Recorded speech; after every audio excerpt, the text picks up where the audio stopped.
of one of the greatest actresses of all time here joining me tonight here at 9 p.m. Eastern.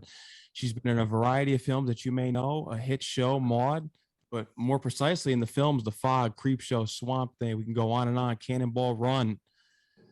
Adrienne Barbeau is here on the show. How are you doing tonight, Adrienne? I'm doing okay. Enjoying the October weather? Oh, it has been so weird. I'm here in Los Angeles. It was 90 degrees 5 days ago, and 2 nights ago we had a thunder and lightning and rain like you wouldn't believe. So, and then today again, it was up in the high 80s. So who knows? Yeah, it's insane, but I'm glad that it's fall time. How does it feel to be a scream queen? We can start off with this question, especially during these times in October. Max, Halloween is one of my least favorite. I know you're not a huge fan of horror movies. I know holidays, that. Right. And, I spent my life putting on costumes and getting dressed up. It's the last thing in the world I want to do to celebrate a holiday. I used to even dread having to get costumes for my kids, but it's a nice time of year. Here's an interesting question. Has there ever been anyone that's ever dressed up as yourself that's came to your door on Halloween? No one has ever come to my door on Halloween because I live up a mountain, and there aren't too many children, although there's a big school right down at the bottom of our hill. But I've never seen anyone. God, what would they wear? Well, I guess they could dress up as one of the characters, but to dress up as me, they need a pair of cowboy boots and, and a pair of jeans and a t-shirt. That's probably it. And curly hair. I want to get into your early life of growing up in Sacramento. How was this experience for you growing up there? Actually, I was born in Sacramento. Okay. My father had a big family. They were all, Sacramentoites. But my father worked for Mobil Oil, and so he was transferred a lot. We moved out of Sacramento when I was very young, and then I was sort of raised all over California. Spent all of my summers in Selma, California, which is the raisin capital of the world. It's right outside Fresno in the Central Valley, because my grandparents had a very small grape farm there. And because my mother worked and my father worked, summertime, we got shuttled down to Grandma and Grandpa's house. And so I know Fresno. And then when my parents split, my mother ended up in San Jose, which is, part of the San Francisco Bay Area. And I went to junior high and high school and 1 year of college in San Jose. So I'm probably from San Jose, and but I moved to New York when I was 19. And so I always say I was raised in California, but I grew up in New York. It's so interesting to hear your story moving into New York, because most actors and actresses always move to LA if you're from up here. So the fact that you're from the West Coast, you moved up here. It's always interesting to hear that side of the story. Do you miss the big city at all? Do I miss New York? Mm-hmm. I don't know if I don't think I miss living there. I get back as much as I can. And for 20 years, we had a home in Atlantic Highlands in New Jersey. So I was going into the city a lot. But, once my kids came along, I was already in LA when I had my first child, but I don't think I'd want to. It's easier raising kids in California, It's hectic, especially in the winter. I don't blame you. The weather is terrible up here once the cold weather hits. But I do miss walking. I miss running into people and seeing friends on the street. And I miss the energy of New York. I would say I miss the fact that everything's open 24 hours, but it's pretty much like that in LA now. So yeah, it's nice here. You know, I was sitting out by the pool for a half an hour today. Can't beat that.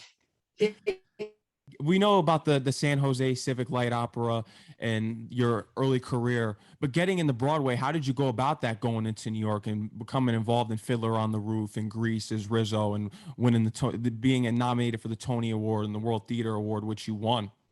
Well, you know, you asked, you said it was interesting that I had gone to New York from California rather than going from San Jose down to Los Angeles, which my mother would have liked much better because it was closer.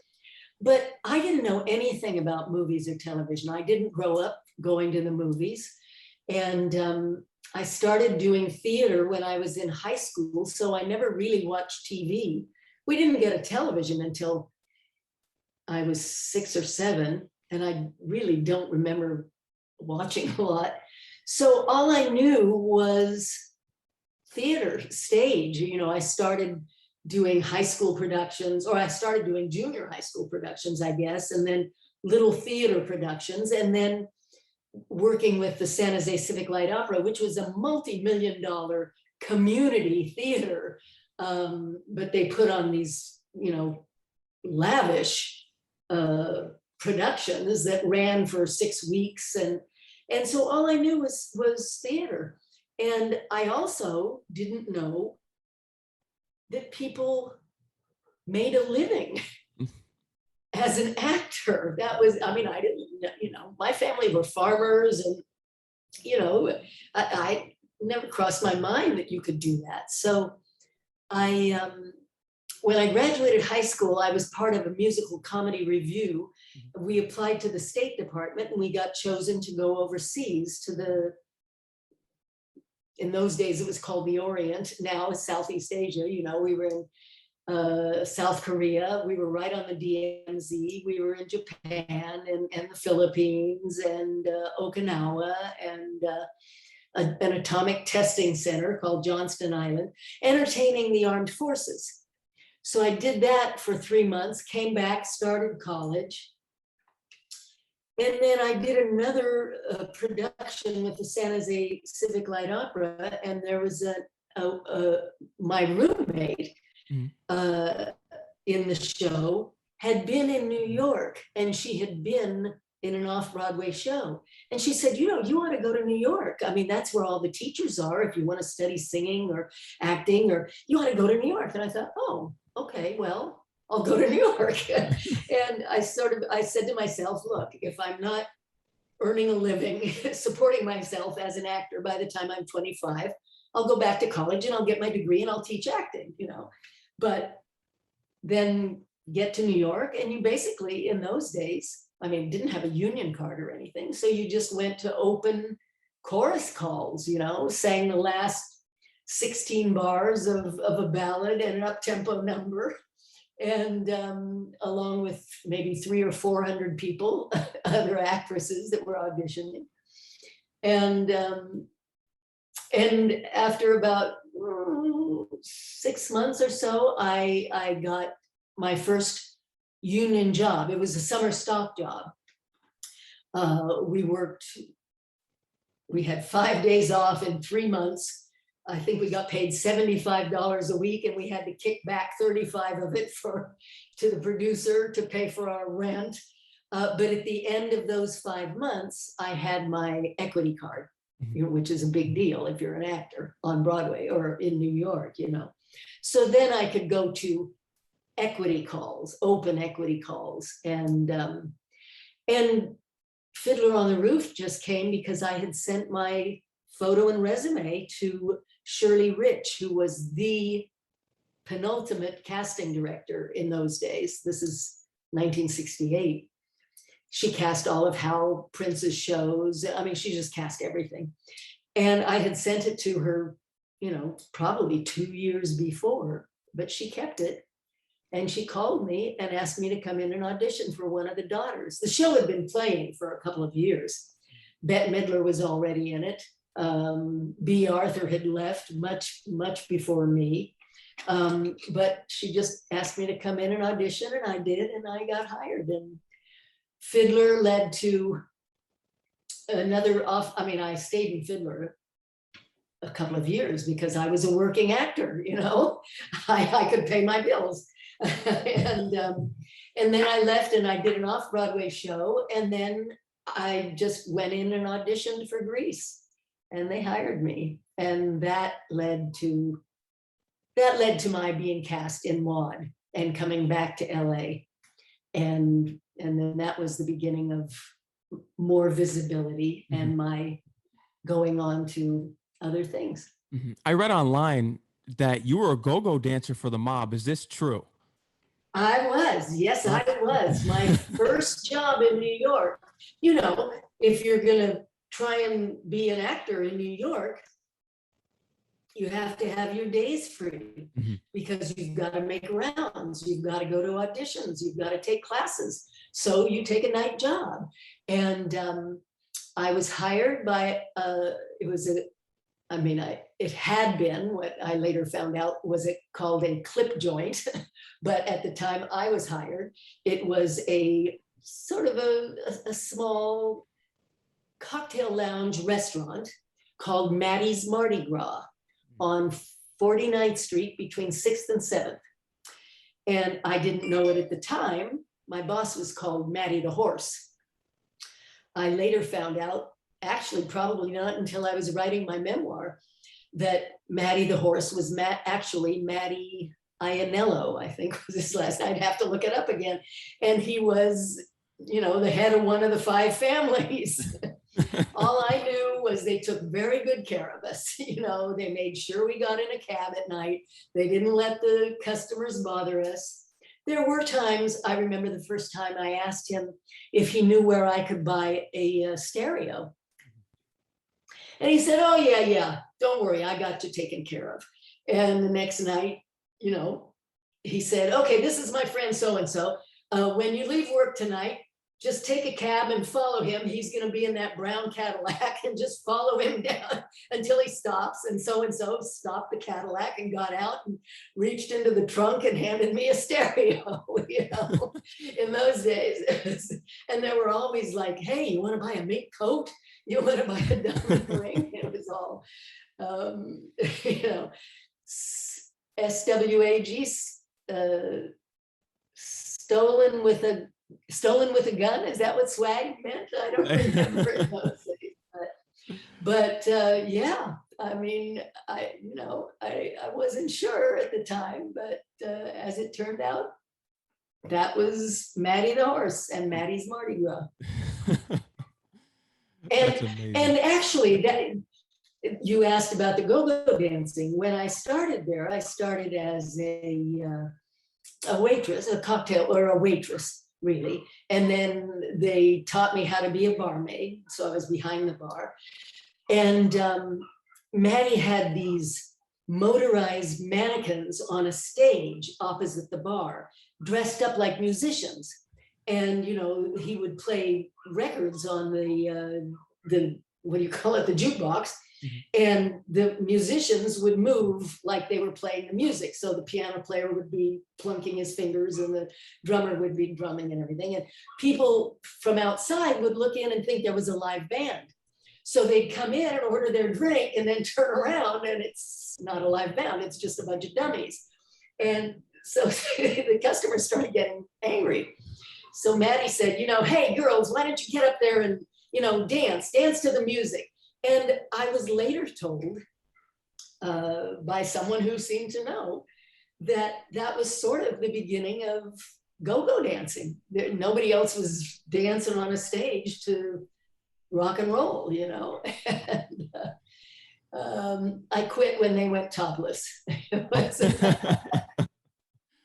But then I used to go out to New Jersey and out to Long Island. I had an agent who booked these clubs, and it was always respectable. I mean, we weren't, this was before what we think of now as go-go girls. I danced, there was a place down on 8th Street or 8th Avenue, no, 8th Street called Trudy Heller's Eighth Wonder, and I danced down there. And yeah, this would have been in 65, 66. Wow. And then from there, we get into Broadway, then eventually it leads you to Maude. I already know your relationship with Bea Arthur. I've heard it hundreds of times, but there was this thing that I read online when you had a reunion on The View in 2007 with her on camera. Yes. How was that? It was, I think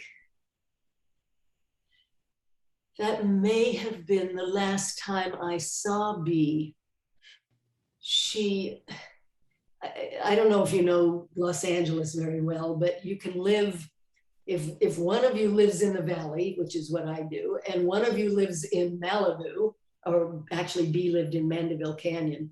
I mean, it's only 25 miles away, but you'd be more likely to see somebody living in New York because you ran into them on the street. So we didn't see each other very often. She came, after my children were born in 97, she came over driving her SUV up my hill and swore she would never come back because it was, I live on a very narrow, winding road, and it freaked her out, and so I saw her a couple of times after that, but that I guess we were doing a press tour because maybe they had just released Maude as a DVD compilation. I think that's why we were there.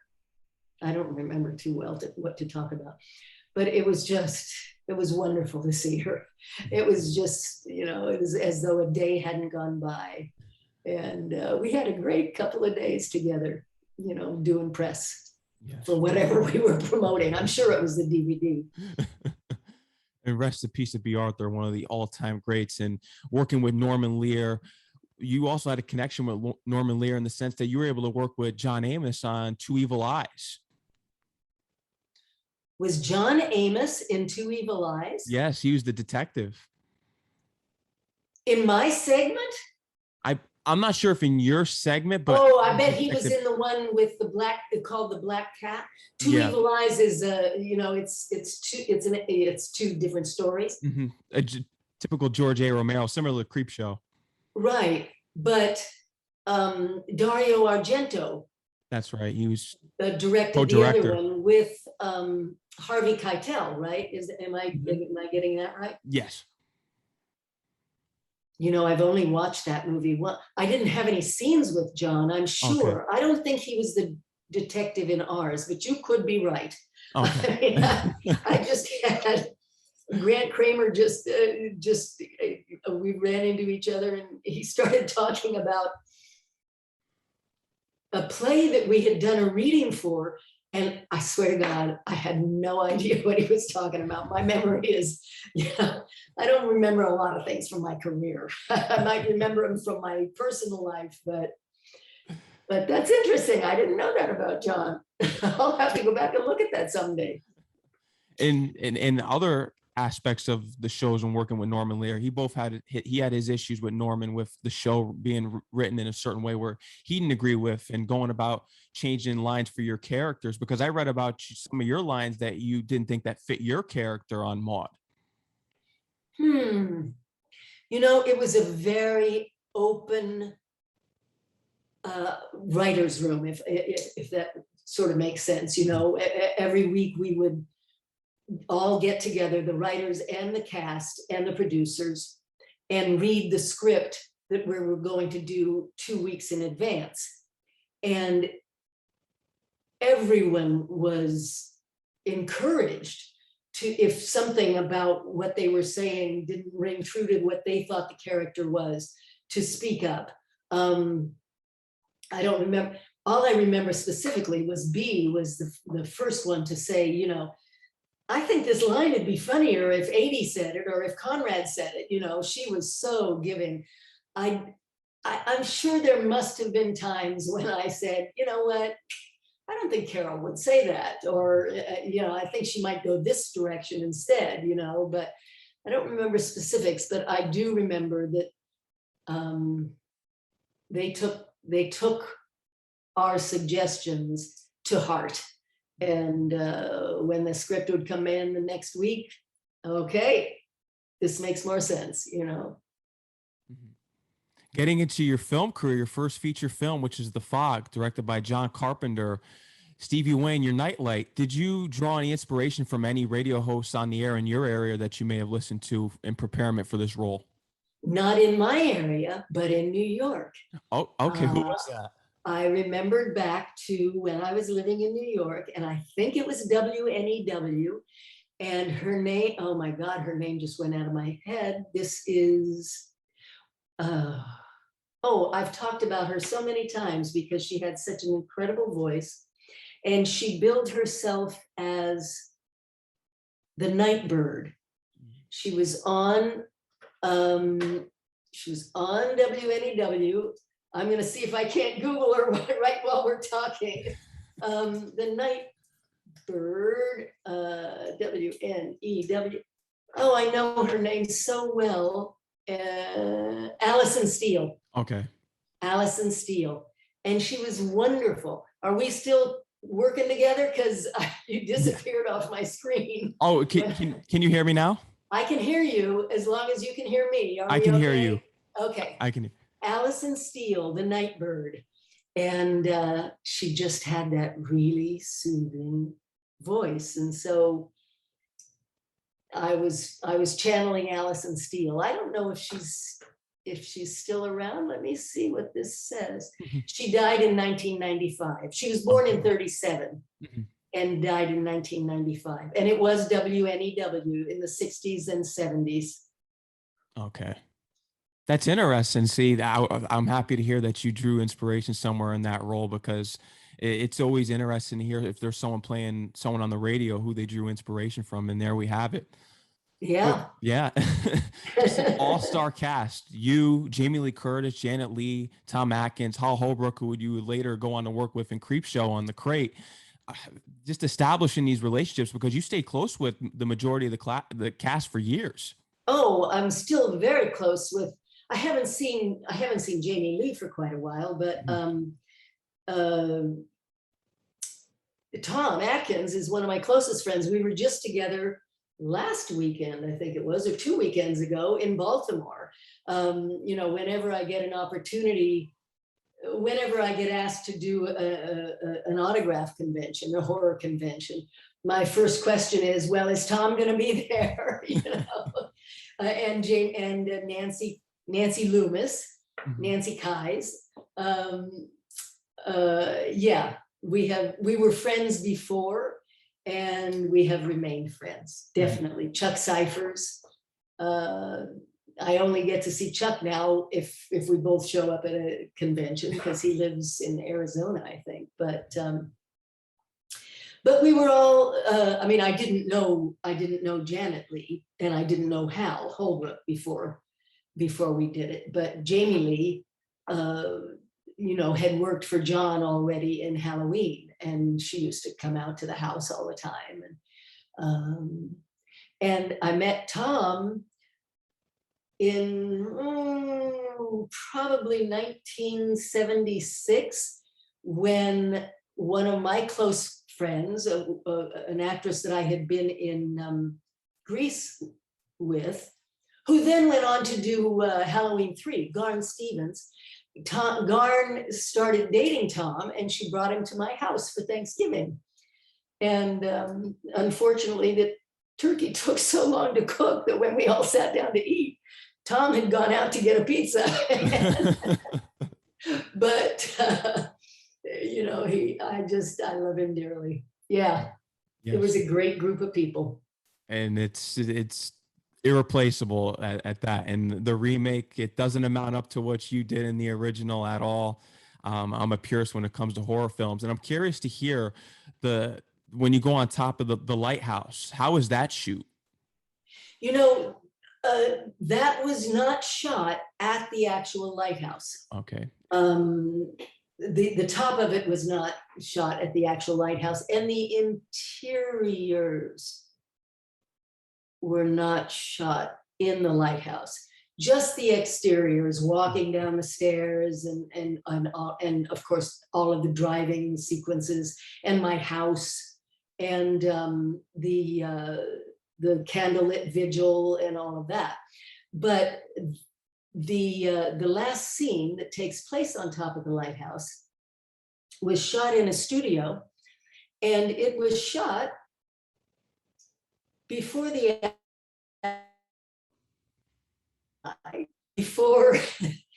had any way of controlling the fog juice, except using fans to blow it into a scene.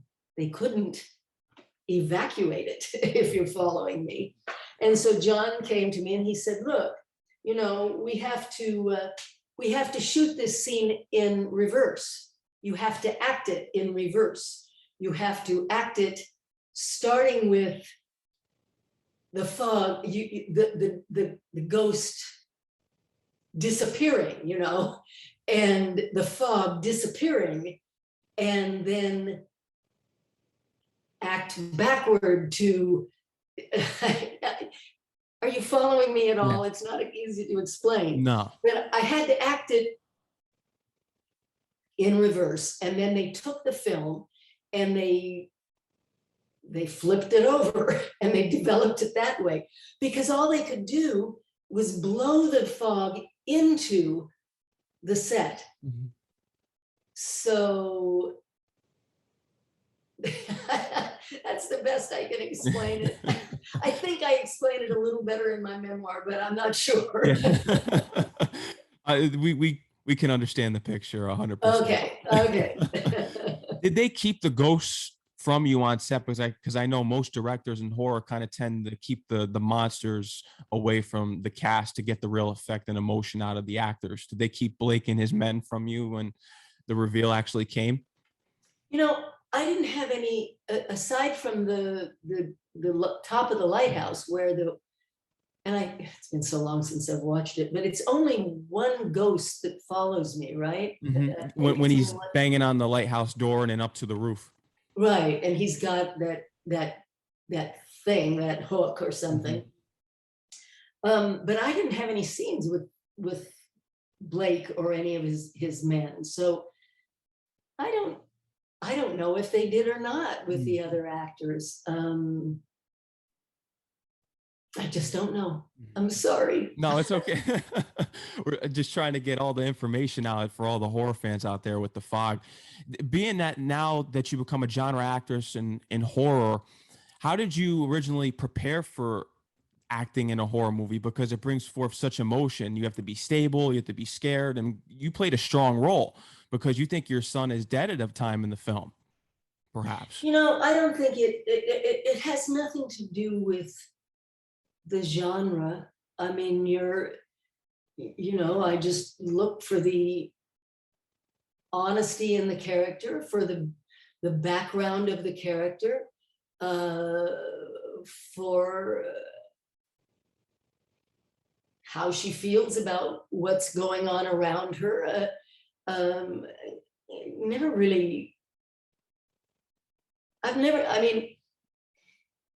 never approached it like, oh, this is a horror film, you've got to act it like this.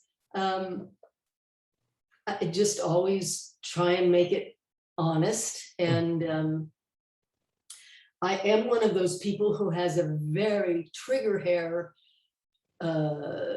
fright response. The other day I was just sitting at my computer and one of my sons walked in and I screamed and turned because I hadn't heard him standing in the doorway, so that's not hard for me to do. And I mean, if you're playing a mother whose son is in danger, that's definitely not hard to play. No. You're terrified for him. And so for me, at least, I just don't approach it that way. Getting into Creepshow with George A. Romero, you originally didn't want to do this film because there was too much blood, but eventually you worked on the crate. Just tell it to call you Billy.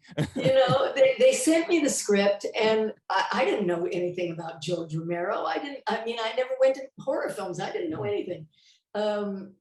and I read the script and I thought, oh my God, this is so gory and it's so, it's so violent and it's this and it's that and everything.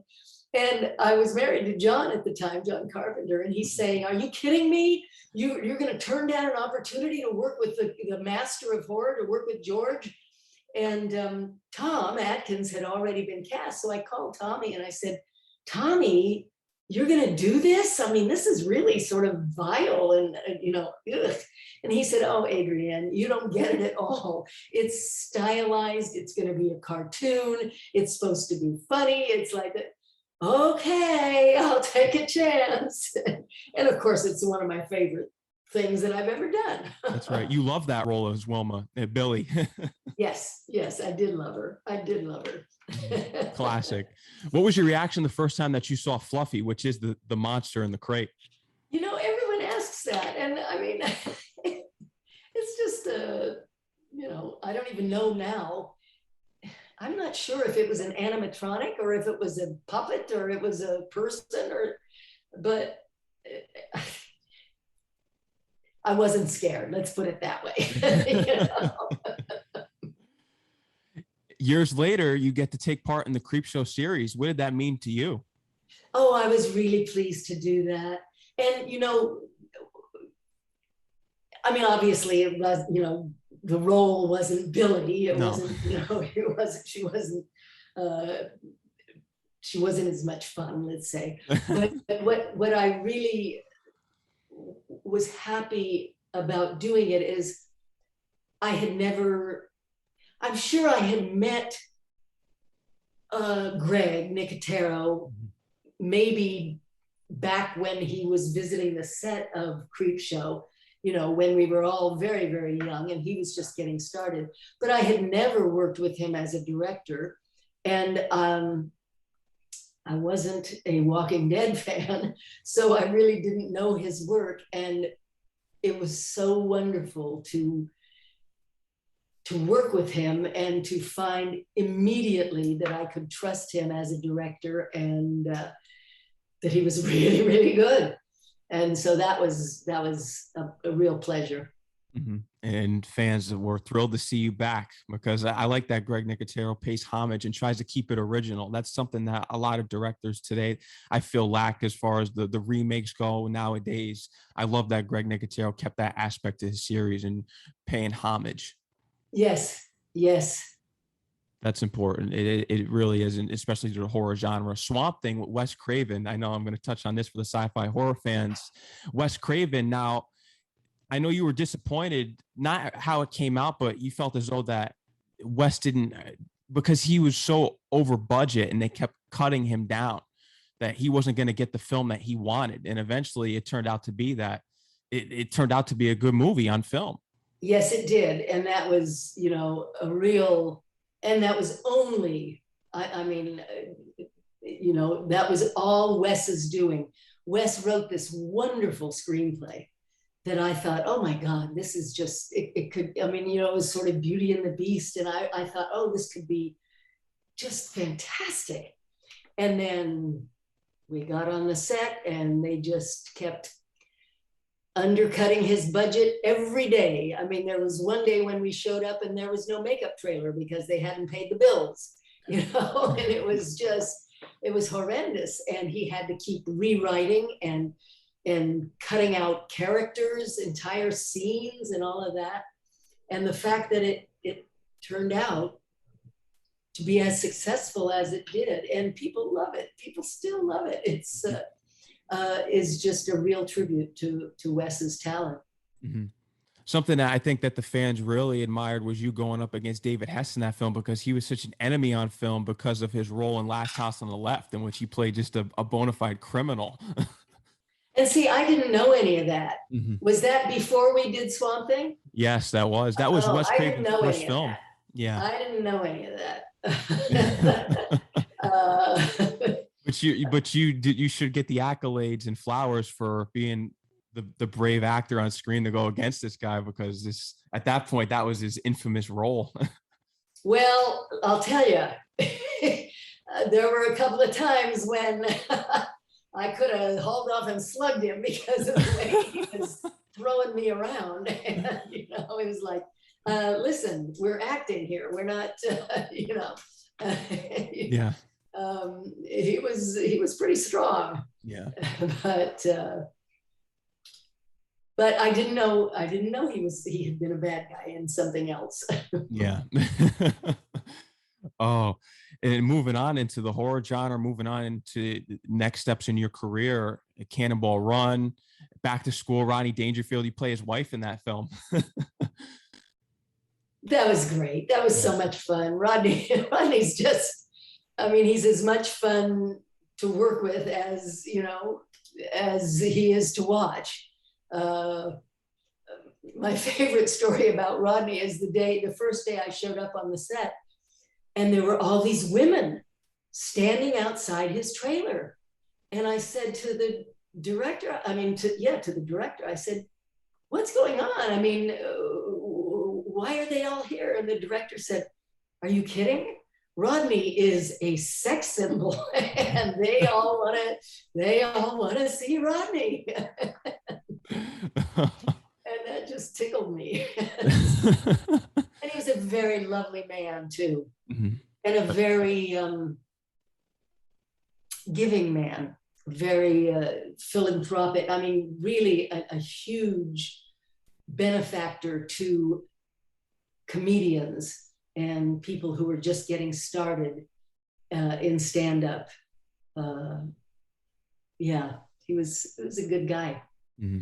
Oh, for sure. He was one of the greatest of all time. And eventually in the 90s, you are eventually the voice of Catwoman for the Batman animated series. And you had to go through training in order to do voiceover work for this animated series.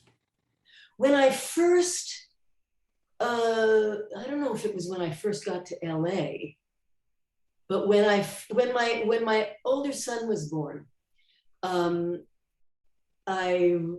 I realized that I didn't want to work full time. You know, I wasn't about to take a 2-character TV series where I was working 14 hours a day or anything. And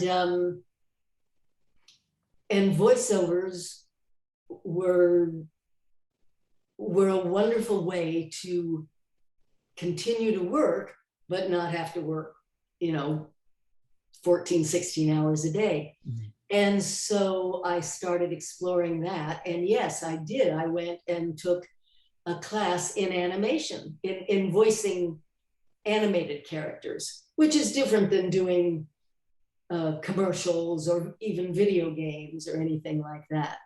And so it sort of prepared me. And as it turned out, it was many, many years later that I did Catwoman. But the woman that I had taken the class from, which would have been probably in the mid-1980s, was Andrea Romano, who was our booth director for Batman. And she was fantastic. And so here I was now working for my former teacher. Life is a full circle. Yeah. It really is. We got to get into your album because you also ventured into music, country, folk. You released in 1998 your debut self-titled album, Adrienne Barbeau.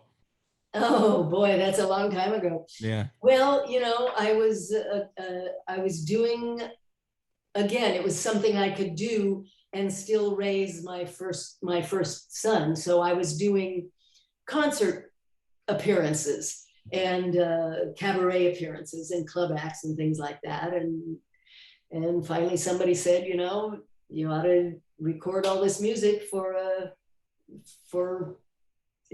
an album. So it's sort of a lot of the songs that I was doing in my act, and just songs that had a great meaning to me or that I loved. I've never had a real image as a singer, you know, where there were songs that were identified with me. And having started in musical comedy, and I'm not a big musical comedy fan, at least to be singing the songs, these were just songs that I cared about. Mm-hmm. We got to get into your memoir, of course, There Are Worse Things That I Could Do, released in 2007. At what point, what was it that you said to yourself that it's time for me to write a memoir? That is I never said that to myself. What happened is on the first day of preschool for my older boy, would have been probably 1988 or so, 89, I'm not sure. I met a woman who became my closest friend. She was a film editor, and her son was my son's age, and they became close friends. And she passed away in 1998 of breast cancer. Well, about 4 years later, on the first day of preschool for my twins, a woman walked onto the campus who looked just like my deceased friend. And I was so taken aback that I could feel the blood running out of my face, and she must have noticed it, because she said, "Are you okay?" And I said, yes, I'm sorry. You just took me by surprise. You look like a friend of mine. And she said, "Oh, who?" And I said, "Oh, you wouldn't know her." I said, "She was my closest friend, and she was a film editor, and she passed away from breast cancer." And this woman, who looked just like my friend Suzanne, said, "Oh, well, I'm a film editor, and I have breast cancer. We could be best friends." And it was such a bizarre experience that I said, "Well, what are you doing? Let's go have coffee." And we did. We got together a couple of days later. We sat and talked for about 3 hours. And during the course of that conversation, this woman, who looked just like my friend Suzanne, pulled out a flyer for a writing class that she had attended. They had a workshop, a presentation workshop.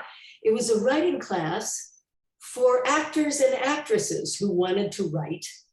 And it was being taught by an actress who had been on Broadway about the same time I had, who lived about a half a mile away from my house, and that's where she taught. And I saw this and I thought, you know what? This is Suzanne telling me I'm supposed to go take this class. I'd never written before in my life. I kept a journal, but just for myself, and never crossed, never thought about writing. So I went and started this class.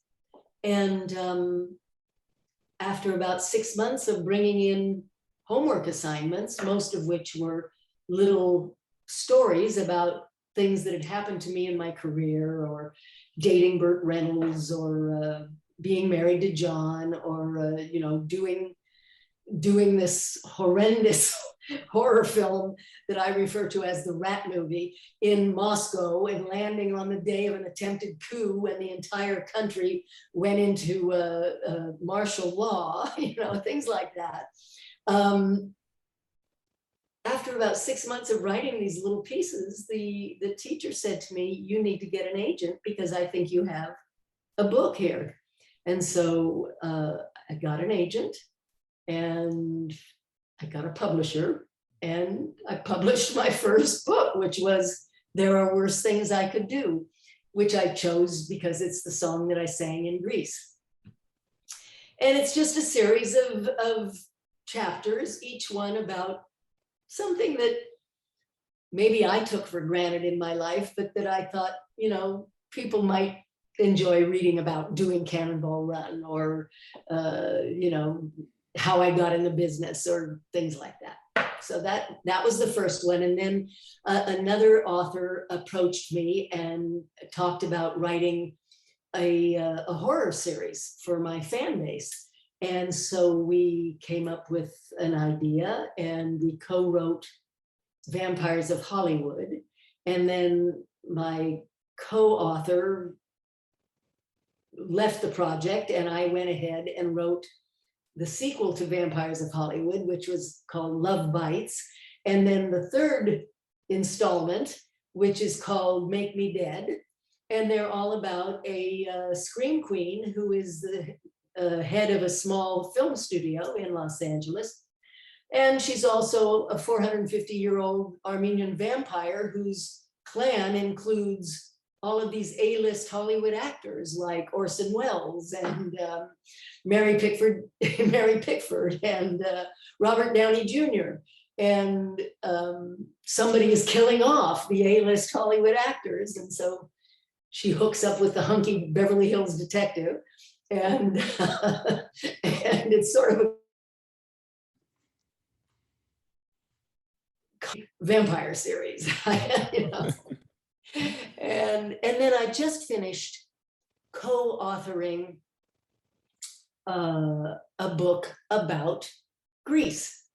It's a collection of stories and memories from over 100 actors, many of whom you will know, you know, John Travolta and Treat Williams and Mary Lou Henner and Peter Gallagher, all of whom appeared either in the Broadway productions or in the national tour and the first bus and truck tours, all of whom sent us stories that they wanted to tell about their experiences doing Grease. And it's very funny and moving and interesting. And we've got about 250 photographs, most of which have never been seen, you know, candids and stills from the various productions. And so that will be coming out next year, not in time for the anniversary of Grease, which is Valentine's Day of next year, but hopefully by the summer for the 50th anniversary of Grease. And we're donating the proceeds to the Actors Fund. Wow. Congratulations on that. Yeah, I'm looking forward to having it come out. I think people are going to enjoy it. I think so too. And in a part of your memoir, journaling was a big part of your life, in your early life especially. Do you still journal to this day? Do you keep a journal? You know, I do off and on. I'm not religious about it anymore. I kept one for my boys. And I was pretty religious about that. Now it's, well, a couple months might go by and then this happened and this happened and this happened and this happened. But I used to, up until, maybe 15 years ago or 20 years ago, you know, every night before I went to bed, I'd write in it. It was sort of my way of figuring out my life, you know, getting an sort of understanding of why I was doing what I was doing, or, you know, why I was feeling what I was feeling and all of that. Mm-hmm. I think it's a great tool. Mm-hmm. Especially for young people, especially for like teenagers and, you know, 20s and 30s. And because then you go back and you look and you say, oh my God, that's what was going on, you know?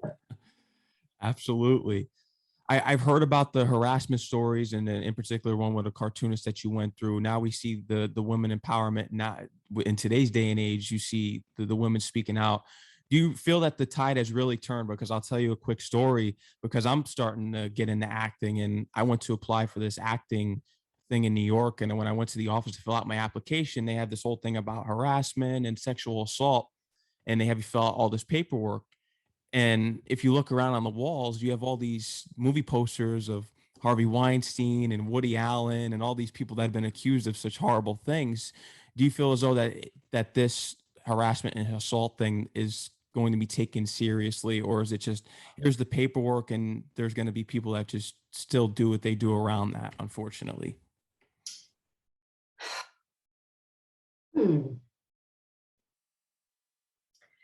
No, I think the tide has turned. I don't think we've gone back in many ways in our society, you know, when you look at the abortion laws in Texas. Oh yeah, that's, you look at the voting rights and the gerrymandering, and we've taken giant steps backward. Oh yeah. But I think in terms of sexual harassment, and I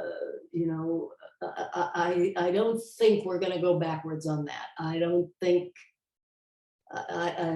No, I think. Yeah, I think all of everything is in place to provide safety, or provide at least a platform for people to take their, I don't want to call them complaints, to take their stories to the powers that be, and have someone act on them. Mhm. Is that a good enough answer? Yes, that is. Okay. And it's important that the stories are finally being heard, and that people are held accountable for their actions, and hopefully more Yes. people feel comfortable to tell their story, especially in the older generations to come forward. And just getting into your video games, because you eventually voiced some video games. Yes. Yeah. Halo is one that you're a huge fan of, and you did some voiceover work for Mad Max too in 2015. I did Mad Max. I was Pigsty. I am the overseer in Fallout 76. Mm-hmm. I am Hera in the God of War. That's and, right. and I think I'm in 2 Gods of War. I've done maybe a dozen. Batman Arkham Asylum, and got a couple more that I'm supposed to do once they get the scripts written, and they're fun. Yeah. They're fun. Mad Max, I don't think that was motion capture. Halo 4 was motion capture, which was also interesting to do, where you're in an entire suit and you are actually acting. You're not just using your voice. But the one the most recent one, I guess, or the one that I think is probably the most popular right now, is Fallout 76. Is it Redemption 76? Or it's Fallout 76. Mm-hmm. Yeah. That's right. Yeah. So, and then the other thing I do, can I talk about a couple of things that are coming up? Oh, of course. Take as much time as you need. Well, we've only got another 10 minutes, right? Yeah. You go off the air at 7 or at whatever time it is there. At 10. My 7 and 10. Okay. Well, I do have another horror film out right now on Amazon Prime called Unearth. It's not so much a horror film as it is a drama that turns into a horror film. I think it's an ecological horror film. Mm-hmm. There's that one. I have, only because I just love this episode. I did an episode of AJ and the Queen on Netflix. That was RuPaul's series. Mm-hmm. And I think I'm in the 3rd episode, and I just really like the character in that one.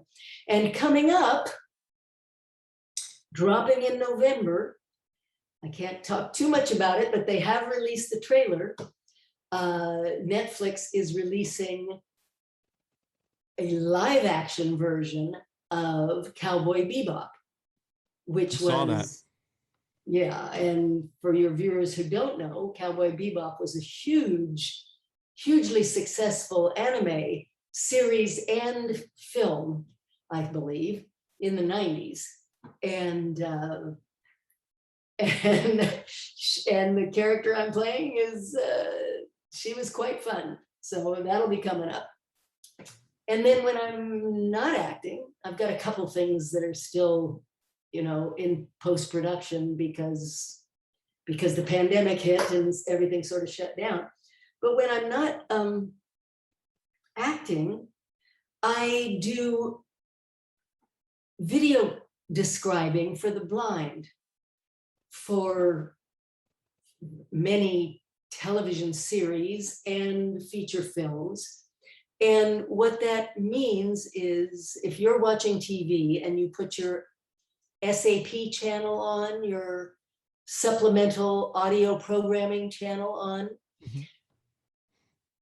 and if you are visually impaired, you hear the actors speaking, and in between the dialogue, you hear my voice or another narrator's voice describing what's going on screen.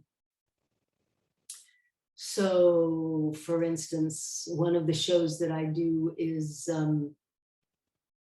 SEAL Team. So, you know, you might hear the actors speaking to each other, and then you will hear me say, he turns to the rest of the group, or he raises his rifle and fires at the, you know, and I'm describing what's happening on screen. And I really enjoy doing that. In the first place, it gives me an opportunity to watch series that I probably might not watch if it were.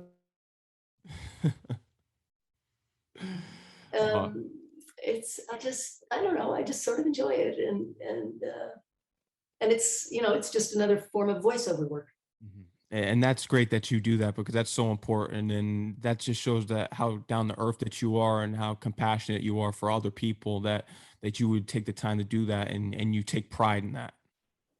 Well, yeah, I do like it. Yeah. I do like it. I mean, I'm not doing it compliment, you know, I'm getting paid for it. Yeah. Not a lot, but you know, but I'd probably do it even if I weren't, you know, just because I like it. I like it. We got to touch on your son too, because he does some work for some hip hop artists as a producer. I researched.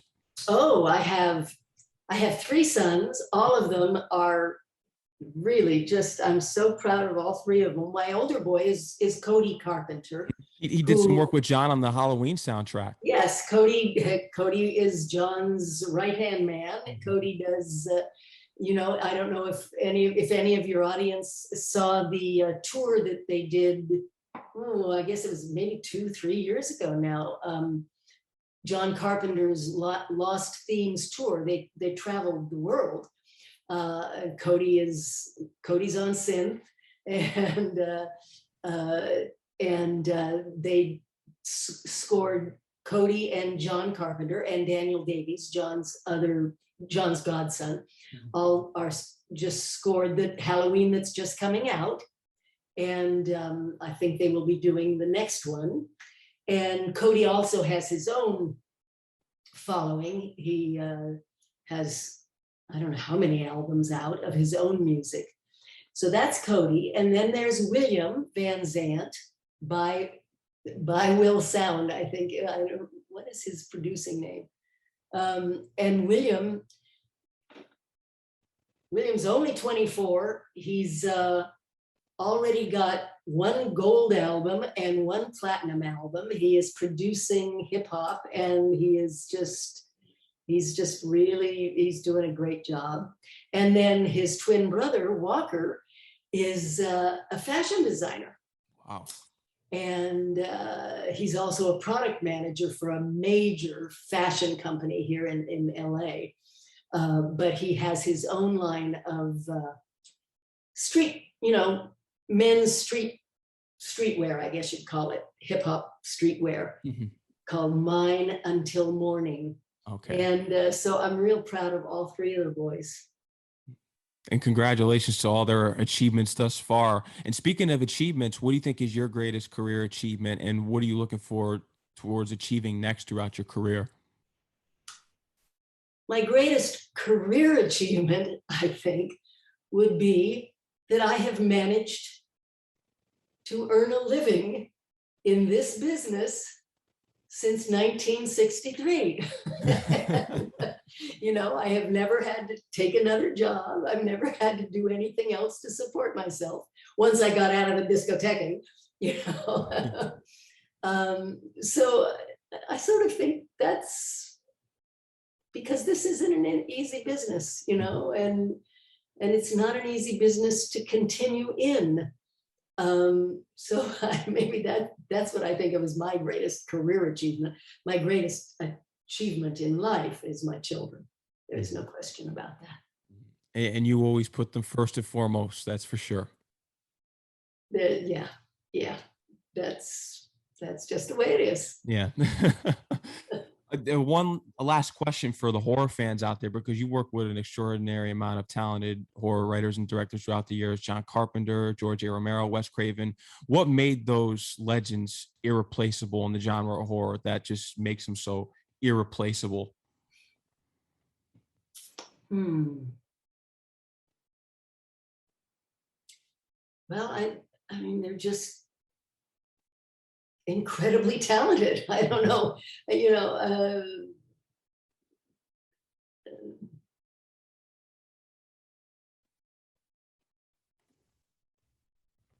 yeah, they just, all three of them, working for them, I would say, they knew what they wanted. They knew how to get it. I'm talking about working with actors. They had a vision. They understood. They just, whether it was a God-given talent, or whether I'm sure it starts with a God-given talent, and then they learn their craft, and they just were all incredibly talented. That's all I can say. Oh, Adrienne Barbeau, I want to thank you for coming on the show here tonight. It was a true honor. And anytime you want to come back on the show for anything that you need to promote, even for 10, 15 minutes, anything that you ever need, you're always welcome on the show. Thank you. Well, maybe I'll see you, late next summer, and we'll talk about Grease. Tell me more. Tell me more. Yes, I love that. I'll keep in touch with your manager agent who helped set this up. I want to give a big thank you and shout out to her. She was amazing at setting this interview up, and the listeners enjoyed it. And I appreciate everything that you've done in film, especially for horror, as a huge horror fan, and everything that you've done throughout your career. Thank you, Max. Thanks. Yes. Okay. Yeah, Adrienne Barbeau, I want you to enjoy the rest of your night and stay safe during these times. And I look forward to everything else that you have coming up in your career. Thank you. Yes. Bye-bye. Bye-bye, Adrienne.